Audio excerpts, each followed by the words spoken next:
j'ai eu une vision choquante sur l'église de Jésus-Christ ici au territoire du Québec. Et cette vision concernait l'expansion des églises qui sont des ambassades sur le territoire du Québec. Et ce que je voyais m'a tellement choqué que, écoutez ce que je vais dire par la suite. Et cette vision, elle vient de Dieu. Quand j'ai eu cette vision, j'aurais voulu dire, Seigneur, mais pourquoi moi? Pourquoi moi? Et ce fardeau est tellement resté dans mon cœur que Dieu me dit, il a des serviteurs qu'il veut sauver. Il a une église à pouvoir préserver sur ce territoire du Québec. Il y a un réveil qui arrive ici au Québec. Mais pendant que Dieu est en train de préparer un réveil, l'ennemi a préparé aussi un cheval de Troie pour pénétrer l'église du Québec afin de le détruire. Mais gloire soit rendue à Dieu. Après que je t'aurai parlé de cette vision, il y a deux choses qui vont arriver. Tu seras averti, et la Bible dit qu'un homme sage voit le mal de loin et s'en détourne. L'église sera préservée, l'église va connaître un réveil, mais un réveil permanent jusqu'au retour de Jésus. Voici, je m'appelle Jem, professionnel en informatique. Ma passion n'est pas seulement de voir des codes s'exécuter ou de voir différentes implémentations de systèmes. Ma passion, c'est aussi de voir les âmes être sauvées, les âmes être transformées par la parole de Dieu. Et que leur esprit soit renouvelé et qu'ils puissent marcher dans la liberté qu'un enfant de Dieu mérite. Si vous cherchez à grandir dans la foi, si vous cherchez à apprendre plus sur Jésus, vous êtes au bon endroit de Jésus. Voici la vision que j'ai eue. Dans cette vision, je me retrouve élevé en esprit. Et pendant que j'étais élevé en esprit, je vois un homme de Dieu, un pasteur,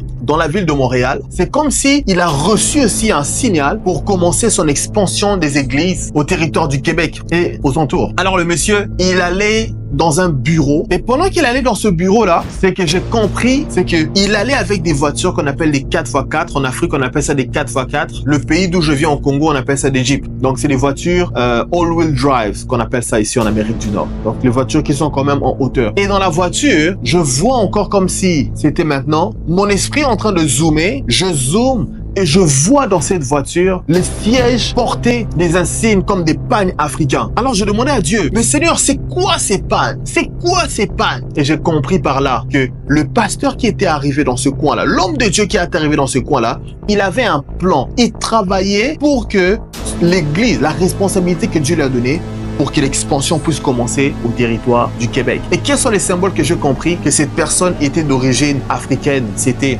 en tout cas, du pays d'où je viens. Les hommes de Dieu, ils aiment se promener avec des voitures 4x4. Je ne sais pas pourquoi. L'Esprit de Dieu n'est pas sans intelligence. Dieu me parle à moi dans un langage dans lequel je peux comprendre. Avant de continuer dans cette vision, comprenez très bien. L'apôtre Jean, il voit des abeilles en train de cracher du feu. S'il les avait dit que j'ai vu des avions, les gens de sa génération n'aurait rien compris. Parce qu'il a traversé dans les âges, il a vu l'époque dans laquelle nous sommes. Or, c'est aujourd'hui que les avions de chasse sont en train de cracher des bombes. Mais lui, il voit des avions en train de cracher du feu. Il voit des abeilles en train de cracher du feu. Ce ne sont pas des abeilles. Selon son intelligence, il voyait des objets volants qui crachaient du feu. À l'époque, il n'y avait pas encore une technologie pour voir ces avions-là. C'est-à-dire que quand Dieu parle dans une vision, il va utiliser des symboles dans lesquels ton intelligence peut interpréter. Alors, l'interprétation, c'était, je vois les hommes de Dieu africains ou noirs vouloir venir ici dans ce territoire du Québec pour commencer l'expansion de leurs églises, que Dieu leur a donné la responsabilité. Et c'est une très bonne chose de voir l'église de Dieu grandir. Il y a plusieurs prophètes qui sont venus ici au Québec et ils disent qu'ils sont en train de voir le filet qui est en train de pêcher le réveil ici au Québec être percé. Et personne ne peut se dire que le diable, il regarde ça et le diable ne fait rien. Le diable aussi a un plan. Alors, la suite de la vision, c'est que dans cette vision-là, après avoir vu ça, et je vois l'homme de Dieu sortir, il avait des belles paires de chaussures, sortir. Et j'ai compris, ça, ce sont les Africains. On aime bien s'habiller, c'est comme ça. Et pendant qu'il sortait de là, bizarrement, mon esprit fut encore transporté dans un autre lieu.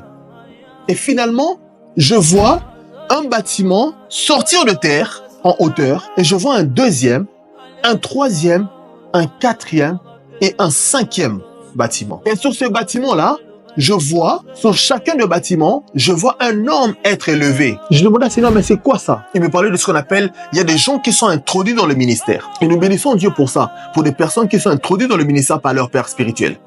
Et pendant que je regardais ça en vision, ils étaient élevés et mon esprit était au-dessus. J'observais. Dieu me montrait qu'est-ce qui est en train d'arriver.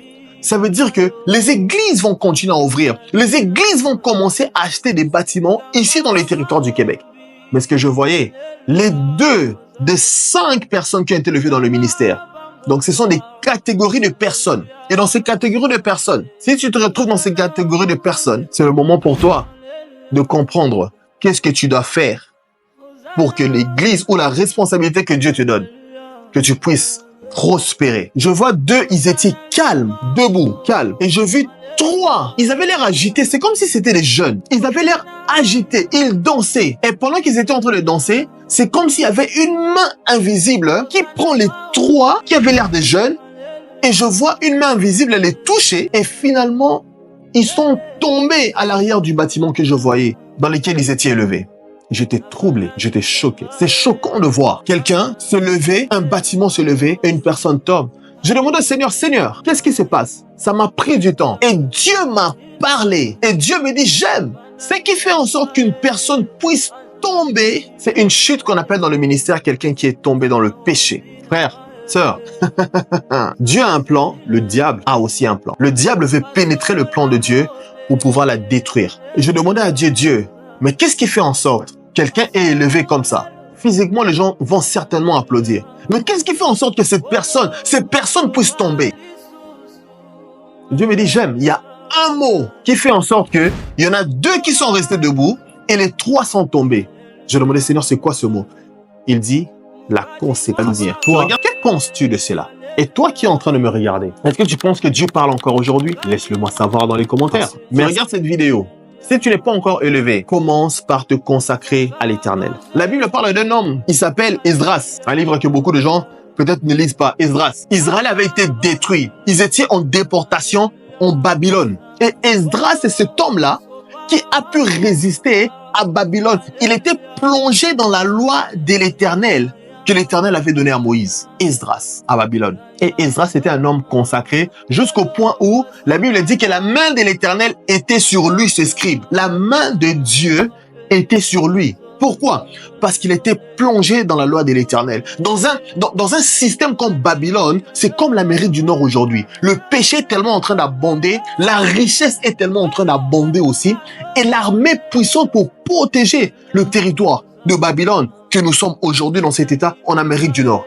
C'est aussi là avec nous. Mais la Bible a dit, Esdras, la main de Dieu était sur lui, jusqu'au point où le roi, avec la faveur, il a donné à Esdras tout ce qu'il avait besoin pour aller rebâtir les ruines d'Israël.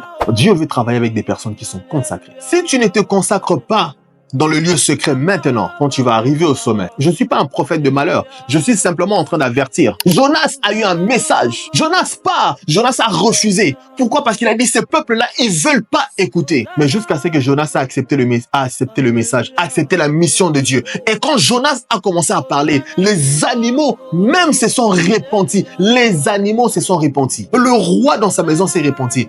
Il n'y avait pas Facebook à l'époque. Mais le cri de Jonas a fait repentir même les animaux. Et mon cri aujourd'hui, si tu es là, tu n'es pas consacré, mais tu penses un jour qu'on va t'élever dans le ministère, on va t'introduire dans le ministère, je t'en supplie, consacre-toi à Dieu. Prends du temps seul. Ne te retrouve pas toujours dans les endroits où tout le monde est en train de fêter, parce que tu es en train d'exposer tes yeux à observer des choses. Et c'est comme ça que tu peux tomber dans ce qu'on appelle la chair, la convoitise. Le cri de cette vidéo, c'est que consacre-toi. Et dans la consécration, Dieu va t'enseigner c'est quoi le combat spirituel.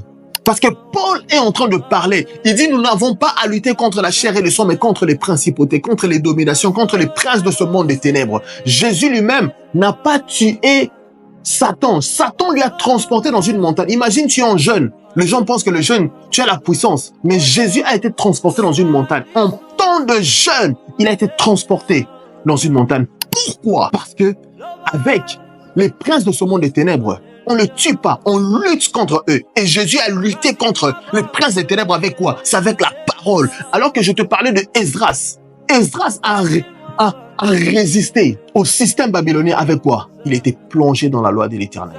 Et Jésus, qu'on appelait le maître, en ce moment-là, au lieu de combattre le diable avec la puissance des jeunes, il a combattu le diable avec quoi? Avec les Écritures. Il y a un temps de consécration, mon ami. Et c'était les catégories de personnes. Il y en a certains, dans ces catégories de personnes, tu te dis, moi, il y a déjà un plan pour moi. Je vais être élevé. Oui, tu vas être élevé. Mais est-ce que tu as le poids spirituel pour être levé. Le poids spirituel, ça se passe dans la consécration. Voilà pourquoi est-ce que Daniel, il pouvait aller, il regarde un roi à qui Dieu avait placé pendant un temps. Daniel lui dit, on t'a pesé, on a compté ton temps et ton temps est fini. Son message, c'est simplement pour avertir. Ce message, c'est simplement un fardeau qui est dans mon cœur. Je pense qu'il y a une personne qui doit se repentir. Parce que ton temps est en train d'arriver. Pendant que ton temps arrive, sois dans l'allégresse, mais consacre-toi. Le Seigneur Jésus, il est là, il t'attend dans le secret. Il t'attend dans le secret. Il a dit à Pierre, Pierre était tellement zélé. Il a dit, c'est Pierre, si je ne prie pas pour lui. Pierre, le diable va le cribler comme le froment. Il a dit, Pierre, le diable a voulu te cribler comme le froment. Mais j'ai prié pour toi. On a failli le tuer, Pierre. On l'a pris. On l'a mis en prison. Le but, c'était l'exécuter. Mais Jésus avait prié pour Pierre. Et je prie pour une personne qui est en train de regarder cette vidéo. Toi, tu ne tomberas pas au piège de Satan dans le nom de Jésus. Tu seras libéré. Tu vas briller. Et je prie que la main de Dieu soit sur toi. Je prie que Dieu puisse t'enlever contre toute attaque de l'ennemi. Te préserver contre toute attaque de l'ennemi. Tu regardes ce message, tu te sens interpellé. Tu as un frère, tu as un cousin, tu as un ami, tu penses qu'il est appelé au ministère, mais tu connais le défaut de cette personne. Deviens son intercesseur. Que Dieu lui parle. Et je prie pour une personne. Tu es en train de regarder cette vidéo. Tu te dis, je me reconnais que je ne suis pas consacré, mais je sais qu'il y a un plan qui a été tracé pour moi. Si tu écoutes cette vidéo, je t'en supplie, consacre-toi à Jésus. La priorité, c'est de voir les âmes être transformées, marcher dans la lumière. Toi, que penses-tu de cela? Et toi qui es en train de me regarder, est-ce que tu penses que Dieu parle encore aujourd'hui? Laisse-le moi savoir dans les commentaires. Et sachez que vos commentaires, vos likes font en sorte que nous puissions avoir de nouvelles personnes qui regardent. Ça encourage notre chaîne à pouvoir atteindre de nouveaux âmes. N'hésitez pas à pouvoir laisser vos commentaires. N'hésitez pas à pouvoir nous encourager avec vos likes et vos commentaires. C'est sûr. Merci d'avoir écouté Manifester le Royaume. J'espère que cet épisode vous a encouragé et rapproché de Jésus-Christ. Avant de terminer, j'aimerais vous inviter à faire une courte prière. Si vous n'avez jamais donné votre vie à Jésus ou si vous souhaitez renouveler votre engagement, prenez un moment maintenant pour confesser avec votre bouche et croire dans votre cœur.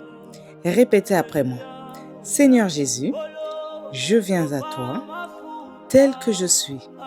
Je reconnais que je suis un pécheur et j'ai besoin de ton pardon. Je crois que tu es mort pour mes péchés et que tu es ressuscité pour me donner une nouvelle vie. Aujourd'hui, je t'accepte comme mon Seigneur et Sauveur. Guide-moi, transforme-moi et aide-moi à marcher selon ta volonté. Merci pour ton amour et pour le salut que tu me donnes. Amen. Si vous avez fait cette prière, bienvenue dans la famille de Dieu. Je vous encourage à lire la Bible, à prier chaque jour et à rejoindre une église où vous pourrez grandir dans votre foi. N'oubliez pas de vous abonner pour ne pas manquer les prochains épisodes et partagez ce message avec quelqu'un qui en aurait besoin. Soyez bénis et à très bientôt sur Manifester le Royaume.